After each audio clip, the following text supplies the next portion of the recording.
Assalamualaikum warahmatullahi wabarakatuh. Halo teman-teman semua, perkenalkan nama saya Nia Febriana. Saya adalah peserta Latsar CPNS golongan 3 angkatan 6 kelompok 3 nomor daftar hadir 30 BPSDMD Kalimantan Selatan. Pada video kali ini, saya akan menjelaskan mengenai analisis isu efektivitas kinerja individu berdasar topoksi guru matematika.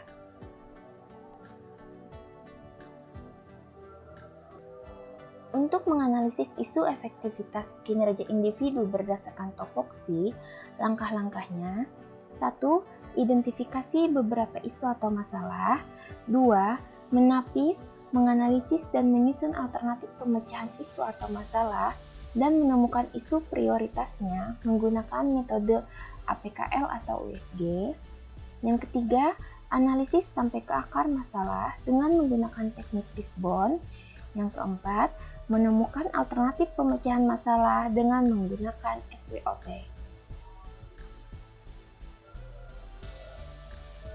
Yang pertama adalah identifikasi isu atau masalah.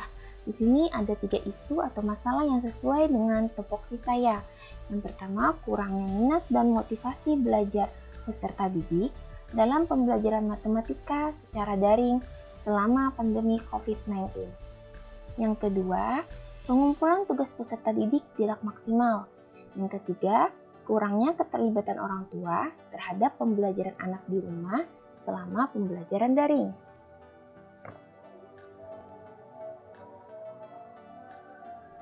Kemudian, analisis lapisan masalah dengan metode USG. Metode USG adalah salah satu cara untuk menyusun urutan prioritas isu yang harus dilakukan. Caranya dengan menentukan tingkat urgensi yang disingkat U, yaitu mendesak atau tidak mendesak masalah tersebut diselesaikan. Kemudian seriousness atau S, yaitu keseriusan, yaitu dampak masalah terhadap produktivitas atau keberhasilan suatu kerja. Kemudian terakhir growth disingkat G, yaitu perkembangan isu, seberapa kemungkinannya isu tersebut menjadi berkembang jika dibiarkan.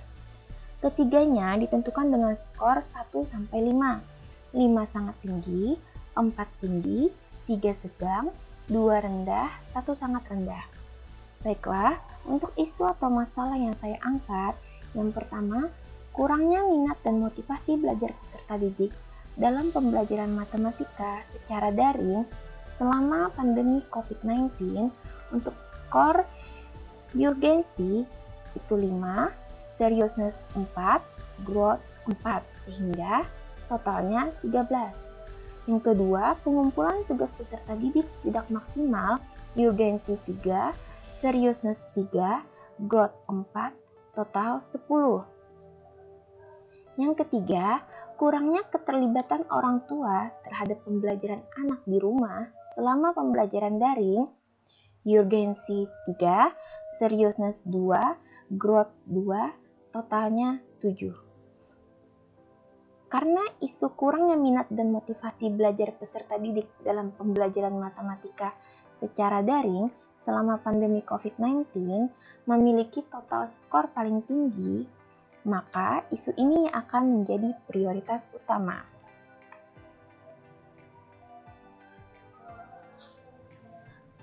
Kemudian adalah analisis dengan diagram fishbone.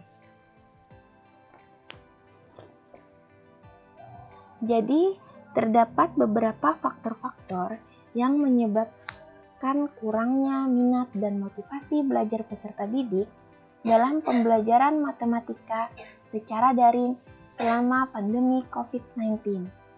Yang pertama, faktor metode itu ada bimbingan guru terhadap peserta didik masih kurang, kemudian kolaborasi guru dan orang tua belum optimal.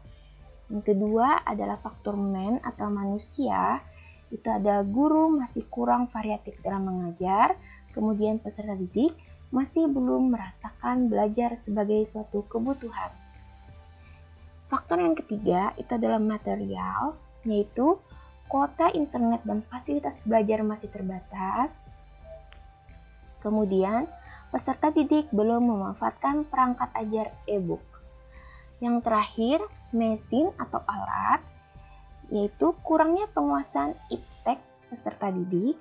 Kemudian, beberapa peserta didik terkendala perangkat handphone.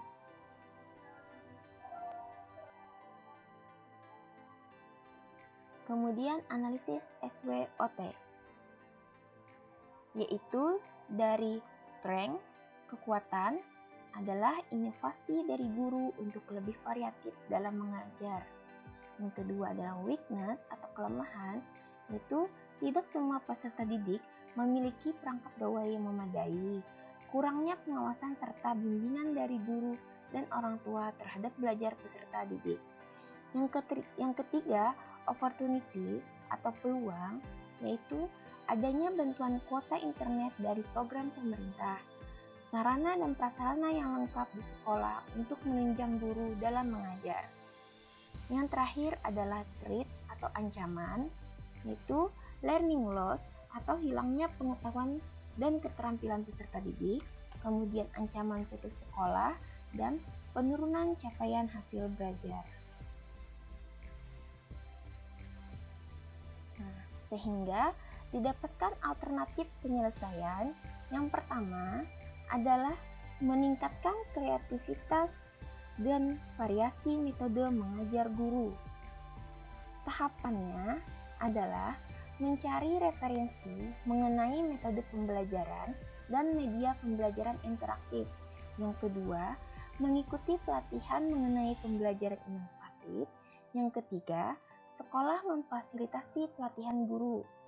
Hasil yang diharapkan adalah meningkatnya kreativitas dan kompetensi guru dalam pemanfaatan media pembelajaran. Pihak yang berkaitan adalah guru dan juga pihak sekolah. Kemudian, yang kedua adalah melaksanakan pembelajaran blended learning.